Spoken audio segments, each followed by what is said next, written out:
Baghdad میں ایک بزرگ تھے تو درزیوں کا کام کرتے تھے. اللہ کے نبی حضرت ادریس علیہ السلام بھی درزیوں کا کام کرتے تھے. خوش ہوئے نا بات سن کے؟ پیشہ کوئی بھی برا نہیں، ایک برا ہے وہ ہے ہاتھ پھیلانا، اس کے علاوہ کوئی پیشہ برا یہ برا نہیں، یہ ہاتھ پھیلانا برا ہے. حضرت شیخ محمد بن حسن کہتے ہیں کہ وہ بزرگ جو تھے نا، امام غزالی نے لکھا ہے، وہ درزیوں کا کام کرتے تھے تو اس زمانے میں نا کھوٹا سکہ بھی کبھی کبھی آ جاتا تھا. کھوٹا سکہ پرانے لوگوں کو تو پتا ہوگا، چلو نوجوانوں کو بتا دیتا ہوں. چاندی کے سکے ہوتے تھے تو اوپر سے جب وہ گھس جاتا تھا نا نمبر، تو اس کو کہتے تھے اب کھوٹا ہو گیا. کیوں جی بزرگوں ایسے ہی ہے، وہ گھس جاتا تھا تو کہتے تھے سکہ، تو وہ چلتا نہیں تھا کہیں بھی. تو وہ بابا جی کی دکان مشہور ہو گئی تھی کہ وہاں کھوٹے سکے بھی چل جاتے، لوگ دے آتے تھے کھوٹے سکے، بہت سارے لوگ دے دیتے، بابا جی چپ کر کے قبول کر لیتے. مشہور ہو گیا، جو بھی جاتا کھوٹے سکے دے آتا، بابا جی قبول کر لیتے. پھر شام کو نہ گھوڑے پہ بیٹھ کے جاتے اور دریا میں بہا. ایک دن کچھ بندے کھوٹے سکے لے کے آ گئے تو بابا جی ابھی مصلے پہ تھے، نماز پڑھ رہے تھے، تو بیٹے نے کپڑے دیے تو کھوٹے سکے وصول کیے. تو وہ کھوٹے سکے دینے والا شخص کھوٹے سکے دے رہا تھا، تو وہ بچہ کہنے لگا تم نے بڑی عرصہ بیوقوف بنایا میرے ابا کو، کھوٹے سکے دے لے جاؤ. کہنے لگا تمہیں واقعی نہیں پتا چلتا کھوٹے ہیں؟ کہا ابا جی کا نہیں مجھے پتا، پر مجھے تو پتا ہے نا، اور میرا ابا شام کو کھول کے دیکھتا ہے تو پھر جو کھوٹے کھوٹے ہوتے ہیں انہیں دریا میں بہا کے آتا ہے، لے جاؤ اپنے. اتنی دیر میں بزرگ نماز سے فارغ ہوئے، کہنے لگے نہیں نہیں بیٹے رکھ لے، کھوٹے ہی رکھ لے. سننا بات. کہا جناب کیوں؟ فرمانے لگے میں کھوٹے اس لیے رکھ لیتا ہوں کہ لوگوں نے پیسوں میں ملا کے دوسروں کو بھی تو دینے ہیں نا، تو میں چاہتا ہوں چلو باقی لوگ نقصان سے بچ جائیں، ہمارا تو گزارا ہو ہی رہا ہے، باقی لوگ نقصان سے بچ جائیں. اور فرمایا پھر میں شام کو جا کے دریا میں ڈال کے آتا ہوں کہ کہیں میری اولاد بھی ان کو آگے نہ چلا دے. میں چاہتا ہوں کہ اور لوگ اس کام سے بچ جائیں. درویش کہتے ہیں کہ جب اس بابے کا آخری وقت آیا نا تو جو اس نے جملہ کہا میرا کلیجہ پھٹ گیا. آخری وقت جو اس نے دعا مانگی تو فرماتے ہیں میرے اندر وجد اور کیف کی صورت پیدا ہو گئی. فرماتے ہیں ان بزرگوں نے اپنے آخری وقت دعا مانگی، اے اللہ میں نے ساری زندگی کھوٹے سکے قبول کیے تاکہ تیرے بندے شر سے بچ جائیں، تو یا اللہ تو بھی اس کھوٹے سکے کو قبول فرما لے. اللہ میں نے کھوٹے سکے قبول کیے، کھوٹے، تاکہ تیرے بندے تکلیف سے بچ جائیں. تو مالک میں بھی کھوٹا ہی ہوں، اللہ تو بھی اس کھوٹے کو قبول فرما لے. اور یہ دعا مانگ کے نا تو کبھی روتے کبھی ہنستے. لوگوں نے کہا کیا ہوا؟ کہتے ہیں لگتا ہے رب نے کھوٹا سکہ قبول فرما لیا، لگتا ہے کہ اللہ نے کھوٹا سکہ قبول. لوگوں کو تکلیف سے بچائیں. ہمارا وجود یارو مطلب کیا ہو جائے گا 2 منٹ کے لیے سمجھ لیں کیا ہو جائے گا. یعنی اگر آپ بڑے غصے سے باہر آئے اور پاپڑ بیچنے والے پہ آپ نے غصہ نکال لیا سارا، میں رات کی ڈیوٹی کر کے آیا ہوں تھکا ہوا ہوں اور تو پاپڑ بیچنے آ گیا، تم لوگ بڑے نالائق ہو بدتمیز ہو، آپ نے یہ سخت جملے کہہ دیے، چپ کر کے وہ آدمی معذرت کر کے گزر گیا، وہ تو سارا دن پریشان رہے گا نا کہ میری غریبی کا مذاق اڑا. مطلب ہو کیا گیا، ہوا کیا اگر اس نے کوئی بات کر لی. اعلیٰ حضرت فاضل بریلوی کے خلیفہ تھے لاہور میں سید ابو البرکات شاہ صاحب رحمت اللہ تعالی علیہ. تو رات کو ایک شخص تراویح کے بعد حضرت سویا کرتے تھے.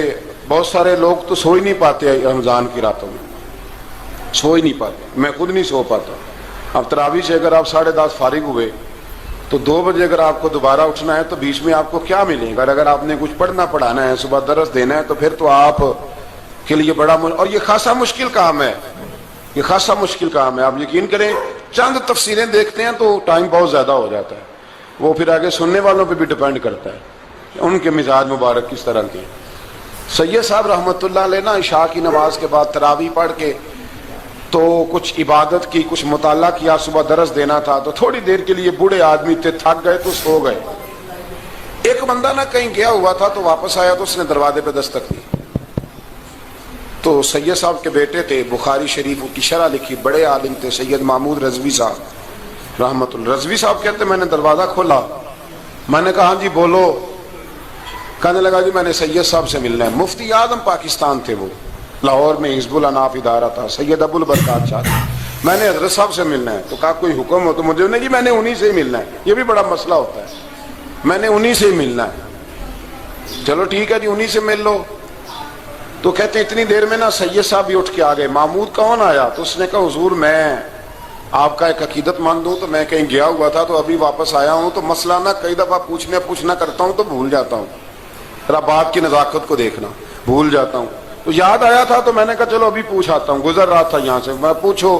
کہنے لگا جی پوچھنا یہ تھا کہ جس نے فرض جماعت کے ساتھ نہ پڑھے ہوں رمضان میں تو کیا وتر جماعت سے پڑھ سکتا ہے؟ مسئلہ پوچھنا تھا. علامہ محمود رضوی صاحب کہتا ہے مجھے بڑا ہی غصہ آیا. میں نے کہا کہ پتہ نہیں کوئی اس وقت مشکل آ گئی ہے جو رات کو آیا ہے. کسی وقت انسان رات کو طلاق دے بیٹھتا ہے, کوئی ایسی بات ہو جاتی ہے تو عالم کے دروازے پر, یہ تو عام سا مسئلہ ہے, سویرے بھی پوچھ لیتا. اتنی تکلیف دی اس نے, کتنی بڑی اذیت ہے. اور ایسے ہوتا ہے, ہم نہیں یہ احساس کرتے کہ یار تھوڑا سا دیکھ لیں, ماحول کو دیکھ لیں, طبیعت کو دیکھ لیں. مجھے بڑی اچھی طرح یاد ہے کہ میں نے ایک دفعہ نا ایک عالم سے مسئلہ دریافت کیا, وہ ہمارے استاد تھے, تو مجھ پہ ناراض ہوئے. میں بڑا پریشان ہوا کہ پوچھی تو میں نے دین کی بات تھی, تو استاد ہی ناراض ہو گئے. استاد واپس آیا تو یہ کہنے لگے تمہیں پتہ ہے میں شوگر کا مریض ہوں.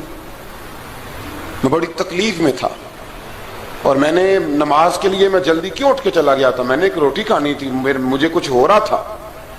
تو اب میں اگر تجھے انکار کرتا دین کی بات, تھوڑا دیکھ لیا کرو, مزاج کو سمجھ لیا کرو, تم سمجھتے نہیں, احساس ہی نہیں پیدا کرتے. وہ بڑی اس وقت چیز سمجھ میں آئی کہ کچھ چیزیں ایسی ہوتی ہیں ہر وقت انسان ایک موڈ میں نہیں ہوتا. آپ سمجھیں, بہرحال جو بات کرنا اس کو سمجھیے گا. تو وہ کہتے ہیں کہ سید صاحب نے اس کو کہا, میں بات ختم کرنے لگا ہوں, کہا کہ وہ اگر نہیں نہ پڑھے فرض جماعت کے ساتھ تو بہتر یہ ہے کہ وتر بھی جماعت سے نہ پڑھو. وہ بندہ مطمئن ہو کے چلا گیا.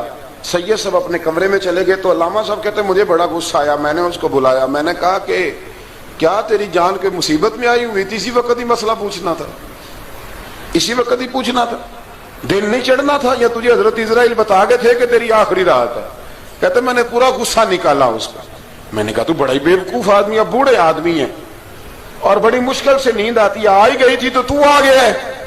کہتے میں غصہ کر رہا تھا تو سید صاحب آ گئے, تو آ کے مجھے ڈانٹا, چپ کر, اس طرح کسی کے ساتھ بات کرتے ہیں. پھر اس کو کہنے لگے بھائی معاف کرنا, یہ ابھی بچہ ہے, اسے پتہ نہیں. کہتے ہیں پھر مجھے کمرے میں لے گئے اور بہت بڑا ہی جملہ کہا. اگر آپ اپنا کلیجہ ٹھنڈا کرنا چاہیں نا تو اس طرح بھی کر سکتے ہیں. بہت بڑا جملہ کہا. کہنے لگے معبود مسئلہ تو میں نے بتایا, تمہیں کیا تکلیف ہوئی؟ اور پھر فرمانے لگے شکر کرو اللہ کا, اس دور میں بھی کوئی دین کی بات پوچھتا ہے. شکر کرو اللہ کا, اس دور میں بھی کوئی دین کی بات پوچھتا ہے. شکر کرو اللہ کا, کوئی دین کی بات پوچھتا ہے, ورنہ تو لوگ پوچھتے ہی نہیں. تو اگر آپ خوش کرنا چاہیں اپنے آپ تو آپ سائیکل والے پہ غصہ کرنے کی بجائے یہ بھی تو کہہ سکتے ہیں نا شکر ہے رزق حلال کما رہا ہے, مانگ کے نہیں کھاتا, شکر ہے یہ محنت کر رہا ہے اپنی. تو آپ اپنے ذہن کو اس طرح کا بنائیں, سوچ کو اس طرح کا بنائیں. آج اس جمعے میں ہم نے ارادہ کرنا ہے کہ ہم نے آسانیاں دینے کی کوشش کرنی, ہم نے لوگوں کو تکلیف نہیں دینی, ہم نے کسی کو آزمائش میں مبتلا نہیں کرنا, ہم نے کوئی ایسا کام نہیں کرنا جس کی وجہ سے لوگ سمجھیں کہ یہ آدمی بوجھ بن گیا ہے. کبھی بوجھ نہ بنے. یارو کتنا بدبخت ہے وہ آدمی جس کے مرنے کی لوگ دعا مانگے, اس کے مرنے کی. حضرت عبداللہ ابن مبارک کے پڑوس میں ایک یہودی رہتا تھا, یہودی تھا, یہودی. حضرت عبداللہ ابن مبارک مکان بیچنے لگے. حضرت عبداللہ ابن مبارک کا پڑوسی مکان بیچنے لگا, وہ یہودی. تو کہا تو کہا کتنے کا؟ 2000 دینار کا, 2000 دینار. تو انہوں نے کہا کہ اس گلی میں, اس محلے میں تو 1000 دینار کا مکان ہے, تو تیرا 2 کا کیوں ہے؟ کہنے لگے 1000 میرے مکان کا اور 1000 عبداللہ ابن مبارک کے پڑوسی ہونے کا, اس لیے کہ اتنا شاندار پڑوسی تمہیں کبھی نہیں ملے گا جس کی ہم نے کبھی آواز ہی نہیں سنی. 1000 روپیہ لوں گا ان کے پڑوس میں جگہ دینے کا, 1000. تو وہ شخص کہنے لگا یہ تو نے عجیب بات کر دی, حالانکہ تو یہودی ہے, یہ تو نے عجیب بات کر دی. تو کہنے لگا 3 دن میری گلی میں آ کے رہ, تو دعائیں مانگے گا کہ یا اللہ میں یہیں رہنا چاہتا ہوں. وہ دعائیں مانگے گا کہ اتنا اچھا انسان, اتنا خیال رکھنے والا, اتنا خیال والا